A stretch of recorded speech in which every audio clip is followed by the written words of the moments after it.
8 സംസ്ഥാനങ്ങളിലായിട്ട് 53 വിദ്യാഭ്യാസ സ്ഥാപനങ്ങളുണ്ട്. അതിൽ മലയാളികൾ മാത്രമായിട്ട് 200-ലധികം ആളുകളുണ്ട്. അപ്പോൾ ഇതൊരു ഒരു ജോബ് എന്ന ചിന്തയിലല്ല ഇവരാരും സേവനം ചെയ്യുന്നത്. അങ്ങനെ ആയാൽ ഈ സേവനമൊന്നും നടക്കുകയില്ല. കിട്ടുന്ന ശമ്പളം അതിനനുസരിച്ചൊരു ജോലി എന്നുള്ള ഒരു ചിന്തയിലൂടെ പ്രവർത്തിക്കാൻ ഞാനീ പറഞ്ഞ വെല്ലുവിളികളൊക്കെ ഉള്ള നാടുകളിലൊന്നും നടക്കില്ല. അപ്പോൾ സ്വാഭാവികമായിട്ടും ഞാനാണെങ്കിലും എൻ്റെ പിന്നാലെ ഏറ്റവും ടോപ്പ് സീനിയേഴ്സായിട്ടുള്ള ആളുകളാണെങ്കിലും ഒക്കെ ഇതിനെ ഒരു സാമൂഹിക സേവനം, നമ്മുടെ രാജ്യത്തിന് വേണ്ടി രാജ്യത്തെ പൗരന്മാരെ മികച്ചവരാക്കി മാറ്റാൻ വേണ്ടിയിട്ടുള്ള ഒരു വളണ്ടിയർ സേവനം എന്നുള്ളൊരു കൺസെപ്റ്റാണ് പ്രധാനമായിട്ടും സ്വീകരിച്ചിട്ടുള്ളത്.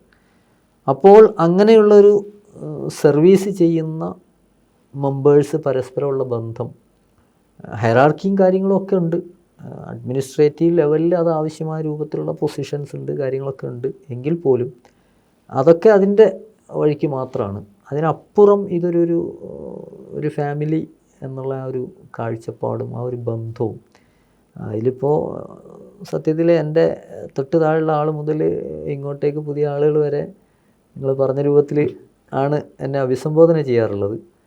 അതിലെന്തോ ഞങ്ങൾ തമ്മിലുള്ളൊരു ഫീലിങ്, ഒരു അറ്റാച്ച്മെൻറ്റ് ഭയങ്കരമാണ്.